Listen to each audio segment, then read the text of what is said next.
श्रोते हो, परिसर या कार्यक्रमामध्ये जपूया मायरानं ह्या मालेमध्ये आपल्याला मायरानांबद्दल मिहीर गोडबोले माहिती देत आहेत. ते वन्यजीव आणि मायरानांचं संवर्धन करणाऱ्या द ग्रासलँड्स ट्रस्ट या स्वयंसेवी संस्थेचे संस्थापक आणि अध्यक्ष आहेत आणि स्वतः जैवविविधतेचे अभ्यासक सुद्धा आहेत. मिहीर, मागच्या 3 भागांमध्ये आपण मायरानांचं महत्त्व काय आहे हे तू आम्हाला सांगितलंस. तर ह्याच्यासाठी मग प्रयत्न करणं गरजेचं तर आहेच. काय केले जात आहेत प्रयत्न महाराष्ट्रामध्ये? महाराजांकडे पडीक जागा असं म्हणून बघितलं जातं. तर त्यांच्या संवर्धनासाठी किंवा संरक्षणासाठी काही पॉलिसी आपल्याकडे आधीपासून नव्हती. पण गेल्या काही वर्षांमध्ये हा पॉइंट ऑफ व्ह्यू बदलून शासनाने पण ह्याच्याकडे लक्ष द्यायला सुरुवात केलेली आहे. आणि 2019 पासून पुणे विभागीय आयुक्त आणि पुणे वन विभाग यांच्या बरोबरीने आम्ही काही उपक्रम सुरू केलेले आहेत.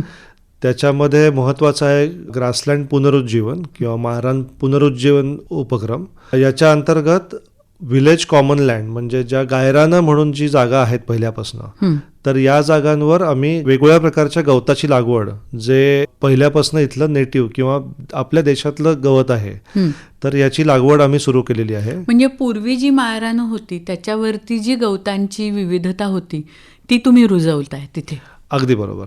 तर जशी आपण गवताच्या प्रजाती बघतोय तसं आपण तिथली झाडं आणि वेगवेगळ्या प्रकारची झुडपं याचंही तिथे आपण लागवड करतोय.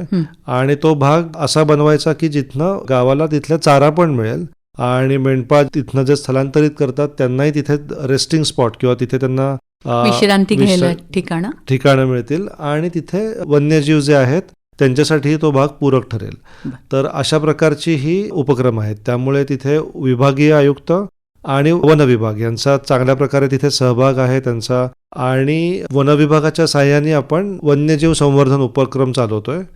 त्याच्या अंतर्गत आपण पहिल्यांदाच सायंटिफिक प्रकारे पण इथे जे वन्य प्राणी आहेत त्यांचं राहणीमान कसं आहे, त्यांच्या सवयी काय आहेत, ते कुठे राहतात, काय प्रकारच्या ते जागा पिल्लं घालण्यासाठी वापरतात किंवा वातावरण जसं बदलतं थंडी किंवा उन्हाळा ह्याच्यामध्ये ते कोणकोणत्या जागा वापरतात, तर याचा खूप मोठ्या प्रमाणावर आपण सखोल अभ्यास सुरू केलेला आहे.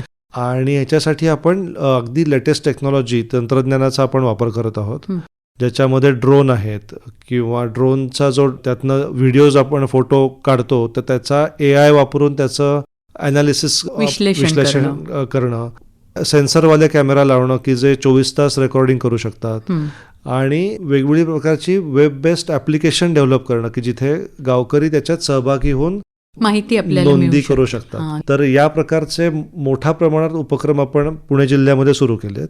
तर तिथे का सुरू केलेत, कारण की हा जो मायरानं आहेत पुणे जिल्ह्यातली आता काही राहिलेली शेवटची, तर ती अगदी सारखीच परिसंस्था आपल्याला आढळते उत्तर महाराष्ट्रापासून धुळे, जळगाव ते अगदी सोलापूर किंवा धाराशिव हा जो सगळा मध्य महाराष्ट्राचा पट्टा आहे तर इथे हीच परिसंस्था आहे. त्यामुळे आता आपले उपक्रम जे आहेत त्याच्या अंतर्गत आपण एक ब्लूप्रिंट डेव्हलप करतोय की मायरान संवर्धन करायचं असेल तर काय प्रकारची आपल्याला लागवड किंवा त्या परिसंस्थेची आपल्याला काय प्रकारे काळजी आणि पुनरुज्जीवन करायचं आहे आणि तिथे राहणारे जे वन्यजीव आहेत तर त्यांचं संरक्षण कसं करायचं आहे. तर ही ब्लूप्रिंट डेव्हलप करायचं काम आता आपण इथे करतोय. पण हे पूर्ण महाराष्ट्रामध्ये घेऊन जायचा फ्युचर प्लॅन आहे.